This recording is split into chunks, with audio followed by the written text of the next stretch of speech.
8h35 e chegou o momento da nossa entrevista. Recebemos aqui nos estúdios da Rádio Cidade o farmacêutico esportivo e professor do curso de farmácia do Uninasal Caruaru, o Rafael Araújo. Pois é, Renata, a nossa questão é a seguinte.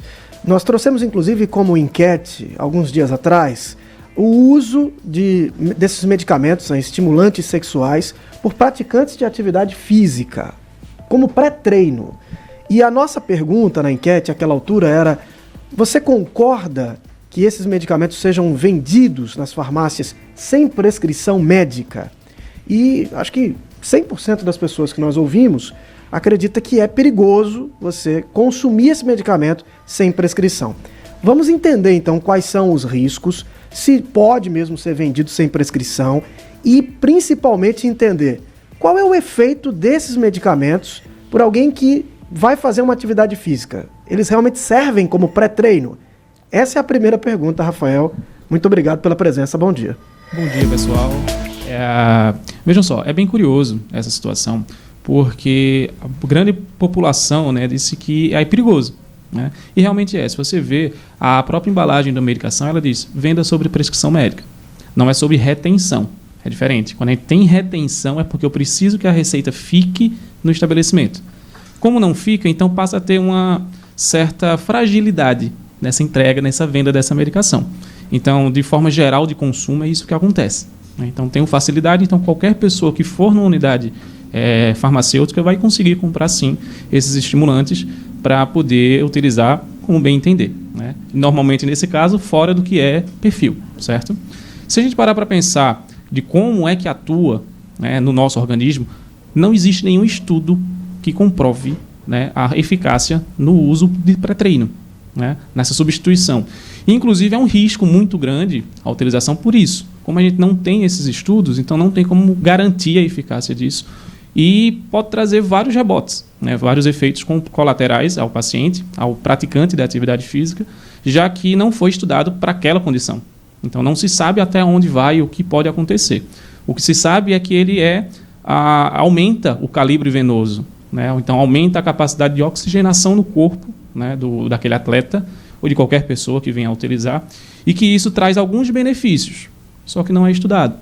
Então, se você quer substituir um pré-treino, existem vários tipos de ativos simples que podem favorecer o seu rendimento de treino. Só que o principal é a questão do condicionamento, principalmente de o corpo se adaptar àquilo. Você começa a utilizar esse estimulante e seu corpo começa a querer mais, por causa de um mecanismo específico que tem dele, e pode fazer com que você fique viciado naquele uso. E esse vício nesse uso é onde está o maior perigo. Então, vai acarretar mais problemas e mais problemas. Não sabemos até onde, mas é bem por aí que vai acontecendo. O senhor falou sobre a diferença, né, de venda sob prescrição e médica e a retenção da receita. Quando a gente fala de estimulante sexual, né, a gente vê que o uso é realmente indiscriminado. Né? As pessoas chegam na farmácia, às vezes até é oferecido para a pessoa também, né, porque eu não sei se tem alguma coisa em relação à comissão, não sei como é que funciona, e o senhor pode explicar, né, como atuante na área. E quais são os riscos? Assim, qualquer pessoa pode realmente utilizar, porque geralmente quem começa a sentir esses sintomas são, né, os homens que já estão numa idade mais avançada, geralmente tem um problema de diabetes, pressão alta. Né? De que forma isso realmente pode trazer um problema? Perfeito as suas colocações. Quando a gente para pensar, o uso correto dessa medicação são para pessoas com disfunção erétil. Ponto. Esse é o estudo e existe, lógico, a utilização principal, que lá atrás, quando foi criado esses estimulantes, foram criados por acidente. Né? Eles foram criados para ser cardiotônicos, para condicionar o coração. Então, foram medicações criadas para melhorar condições cardíacas. Né? E, eventualmente, descobriu-se o efeito colateral dele, que era a ativação na questão da ereção masculina, e transformou, né? Saiu daquele foco para este outro foco. Né? Então, há também a utilização dele para doenças de edema pulmonar. Então, é característico dele, já está ali, está na bula da medicação, ele também serve para essas situações. Né? Então, quando a gente pensa na utilização dele como estimulante real, que é o que ele é, por incrível que pareça, hoje, a maioria das pessoas, muitos jovens, entre 20 e 30 anos, estão utilizando de forma recreativa, E o grande problema desse recreativo é exatamente a associação com outras drogas, sejam lícitas ou ilícitas. Então, aí é onde começa a ter o risco, essas interações que podem potencializar. E quase sempre, vira e mexe, a gente vê aí notícias, né? Uma pessoa passou mal e morreu em determinados locais, né? Normalmente são pessoas mais velhas, realmente. Mas as pessoas mais jovens estão muito susceptíveis a isso. Principalmente quando a gente fala do coração, porque as pessoas jovens, se acabar tendo um início aí de um infarto, ele não recupera. A pessoa mais velha recupera. Tem isso, a pessoa mais nova não recupera. Né? Então ainda tem essa probabilidade aí, esse risco muito maior. Tem um ponto também que é a dosagem desse medicamento, né? Então, tem lá quantos miligramas é o medicamento. As pessoas compram de maneira indistinta, e eu até citei aqui no momento. História. Mas a história que Vitor presenciou. Eu presenciei essa situação. Estava numa farmácia para comprar um xarope, e chega lá o homem, e foi uma compra muito rápida. Talvez foi mais rápido comprar esse estimulante do que comprar, sei lá, uma margarina no supermercado. Até porque ele não enfrentou fila. Então ele chegou lá sem prescrição, sem nada, e disse o nome do medicamento, e a resposta da farmacêutica foi a dosagem. Tem de tantas e tantas miligramas. E ele não sabia qual a diferença dessa dosagem. Me deu maior. Então o que ele pensou? Quanto maior vai ser o resultado. Então ele disse, me deu o maior. Ela entregou a caixa, ele entregou o dinheiro, inclusive em espécie, e foi assim que terminou a operação. Então, há um desconhecimento dos efeitos, e as pessoas nem sabem que para cada dosagem maior ou menor tem uma indicação específica, né, Rafael? Perfeito, Vitor. A gente vê o seguinte, né? Às vezes, posso dizer assim, não posso dizer que é um despreparo do profissional que está ali à frente, mas sim um condicionamento do mercado, certo? De forma geral, trazendo a situação que você presenciou, a gente tem duas dosagens básicas, né, que é 5 miligramas e 20 miligramas. Ambas vão servir quase para as mesmas coisas, só que a de maior potência ela vai ser para uso imediato. E a outra, que é com a dosagem menor, ela é para uso diário. E quando você fala em uso diário, já é tratamento real, não é um estimulante necessário. É algo real ali para você tratar alguma patologia ou alguma necessidade de disfunção propriamente dita. Então a diferença é basicamente isso. E tem um detalhe. Tanto a de 20 miligramas quanto a de 5 miligramas, ela tem um tempo de meia-vida no nosso organismo, que é muito importante isso, de pelo menos 36 horas. Ou seja, qualquer uma delas você tomou hoje, daqui a 36 horas ela ainda está com o efeito máximo no seu organismo. Depois disso é que ela perde metade da eficácia. Metade da eficácia. Então a gente tem aí, se você pensar no de 20 miligramas, ele passa basicamente aí 4, 5, 6 dias depois que você tomou uma dose no seu organismo. Aí já vai bater um pouco com a questão do pré-treino. Imagina você tomar aquilo dali e está com 36 horas ainda. Então você toma em 3 dias, você ainda tem efeitos dele no seu organismo. Aí começam os grandes efeitos colaterais. Estamos recebendo aqui nos estúdios da Rádio Cidade o Rafael Araújo, que é farmacêutico esportivo e também professor do curso de farmácia do Uninasal Caruaru. Rafael, a gente fala muito sobre os perigos da automedicação, mas a gente sabe também que a automedicação termina sendo a alternativa da maioria dos brasileiros pela dificuldade do acesso ao serviço de saúde. Você vai estar com uma dor de cabeça, você não vai ter como uma dor de cabeça constante para poder marcar um médico, esperar a tua consulta sair, ir lá no posto de saúde e tudo mais, demora um tempo. Então, essa prática que não é de hoje, é de sempre, acaba sendo o hábito do brasileiro. E quando a gente fala em pré-treino, tem muita coisa de internet, tem muito blogueiro, funciona para então você acha que funciona para todo mundo. A gente sabe também, é natural, todo mundo pode tomar. A gente tem o gengibre, por exemplo, que quem tem, né, pressão alta, pressão arterial alterada, não pode consumir, né? É preciso ter um pouco de cuidado. Então, é realmente um alerta e a gente sabe que somos chamados de indivíduos porque somos individuais, né? Então, é preciso realmente uma orientação, mas o que fazer para essas pessoas que não têm acesso tão fácil a um profissional?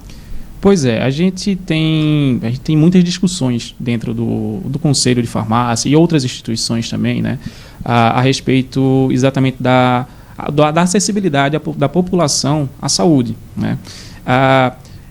Qual foi o único estabelecimento que na época da pandemia ficou aberto?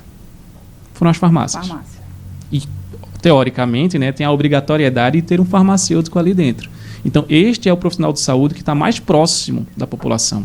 E este deve estar sempre pronto para orientar melhor a população. O farmacêutico, com a atuação da farmacêutico clínico, ele tem no seu papel a resolver o que a gente chama de problemas menores, que é exatamente dores de cabeça, dor no corpo, e muitas vezes até identificar um problema, um agravante ali, que o paciente também nunca prestou atenção. Um exemplo bem simples do dia a dia, o que mais chega, né, numa farmácia é problema de pressão, né? Então, vamos lá, vou aferir sua pressão hoje. Deu 14/9, um pouco elevada, mas possa ser que você esteja com algum estresse naquele dia, mas vamos fazer o seguinte, vem aqui amanhã e a gente começa a fazer um mapa simples, né? E a gente começa a detectar que você está com essa pressão alta o tempo todo. Detectei, aí é o momento de eu lhe encaminhar para um especialista. E a gente tem documentação para isso e legalização para isso. A importância no farmacêutico. Exatamente. A farmácia ela não é um mercado. Ela é um estabelecimento de saúde por lei. E está ali, constatado, é um estabelecimento de saúde, né? Então, o farmacêutico está ali exatamente para isso, para poder diminuir esses processos. A gente discute muito a nível estadual, municipais, a questão de os municípios poderem ter uma atenção melhor. Quando eu digo melhor, é poder ter farmacêuticos reais ali na sua estrutura para favorecer o direcionamento. Porque imagina, a gente vai no hospital hoje, seja qual for, UPA, o que for, faz aquela triagem.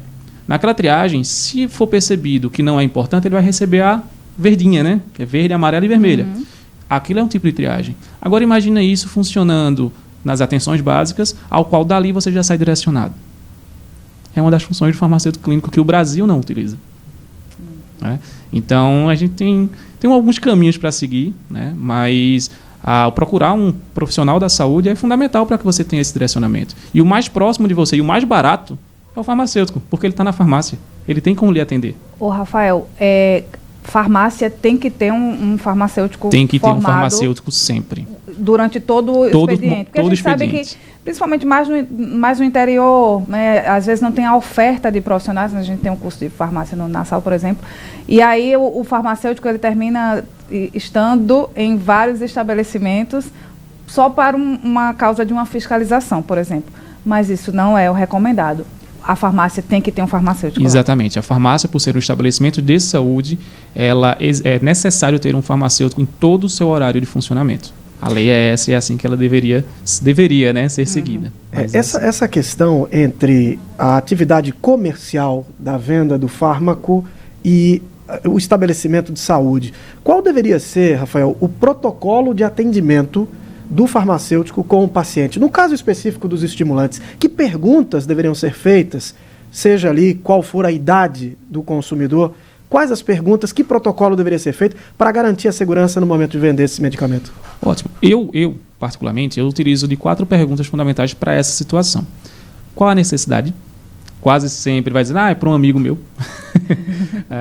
A segunda pergunta, quando é dita a realidade, a condição ali, não, porque eu estou tentando ter uma relação e não estou conseguindo, estou tendo esse problema. Então, já identifiquei uma possível, né, deficiência ali no processo de ereção. A terceira pergunta, na sequência, ela vem a questão de há quanto tempo isso está lhe acometendo. E a quarta pergunta, você está passando por algum outro problema? Porque quase sempre os problemas de disfunção masculina e até feminina também está ligado à psicologia. A sua cabeça. Né? Então, se você não estiver bem ali, estiver passando por alguns outros problemas, provavelmente, quase sempre, são esses problemas que estão dando essas alterações e que você vai buscar alguma solução. Eu também estava pensando aqui, a quantidade de marcas hoje que estão produzindo, né, esses medicamentos. Tem diferença entre elas ou todas usam a mesma fórmula? Hoje a gente tem um que é bem conhecido. Antes, no passado, hoje chamam Azulzinho, tinha um outro nome específico. Não vamos falar o nome das marcas aqui. Mas havia uma que era bem conhecida no passado, agora tem outra que começa com T, que é a mais conhecida. Mas outras existem no mercado. Também existe diferença na composição, na fórmula. O farmacêutico pode fazer essa interação e dizer, para o seu caso em especial, talvez o da marca T não seja mais indicada, e sim a marca X ou Y, por isso e aquilo, e explicar por que dessa diferença, Rafael? Sim, e é fundamental, é o papel do farmacêutico fazer isso. Só fazendo essa analogia do azulzinho e o T, por exemplo, o T ele é muito mais seguro, né? A probabilidade dele dar algum problema cardíaco é muito menor. Se não me falha a memória, está na casa dos 200 a 300 vezes menos para o risco cardíaco do que o azulzinho, né? Então ele já passa a ser realmente melhor do que aquilo ali em determinadas situações, né? A função, no final das contas, é a mesma. Quando a gente fala dos ativos, cada um são ativos diferentes, certo? Falando de forma geral, os genéricos, cada um vai ter sua linha ali, né? Todos os azulzinhos de várias marcas, todos os T's de várias marcas vão estar ali. E por lei, né, por lei de fabricação, eles têm toda a medicação, aí serve para todas as medicações, tá, gente? Elas têm uma margem ali de 10% para mais e 10% para menos do que seria o padrão. Vamos dar um exemplo de 100 miligramas, para ficar mais fácil a conta. Toda medicação de 100 miligramas ela pode ser produzida na faixa de 110 a 90 miligramas, certo? Isso quer dizer que ela é melhor ou pior? Não, isso vai depender da sensibilidade individual. Possa ser que para mim só faça efeito de 100 miligramas. Para você, pode ser que só faça efeito o de 110. Então, cara, quer dizer que aquele dali é mais fraco do que aquele? Não, quer dizer que o teu organismo ele está mais adaptado ou necessita de mais ou de menos para poder fazer efeito. É aí onde vem toxicidades que, por exemplo, eu tenho um problema, uma medicação, um antibiótico, que assim que eu tomar ele, eu já fico todo intoxicado. E eu sempre tomei ele. Só que o que é que acontece? As formulações dele deram uma mudada e eles aumentaram essa... em vez de ele estar no 90, foi para 100. Para mim virou tóxico. Isso pode acontecer. Isso é individual, né? Embora a gente tenha uma padronização geral, mas tudo é individual. As medicações, de forma geral, industrializadas, elas são produzidas para pessoas de peso médio brasileiro. Nosso peso médio brasileiro é 75 quilos. Então, se você tem 90, 100 quilos, vai ter diferenciação. Rafael, para a gente encerrar, tem uma pergunta aqui do Paulo Roberto. Ele diz o seguinte: estou querendo começar a treinar. O pré-treino, eu posso procurar um profissional de educação física ou nutricionista, ou posso chegar na loja de suplementos e pedir e qualquer um funciona? Qual que você recomenda? Olha, o ideal é que procure um profissional de saúde habilitado certo? Os profissionais de educação física, eles precisam de uma habilitação específica para poder prescrever, passar, na verdade, não é nem prescrever, os ativos, né? Então, o nutricionista ou até mesmo o farmacêutico são os mais indicados hoje para que você tenha um direcionamento melhor para o que você pode utilizar. Mas aí eu faço uma indagação a ele. Por que você quer utilizar o pré-treino? Se ele vai começar, ele não sabe se o corpo dele precisa de um pré-treino, qual a necessidade dele. Muitas vezes, quase sempre, a nossa maior necessidade está na alimentação do dia a dia. Deve ter visto na internet.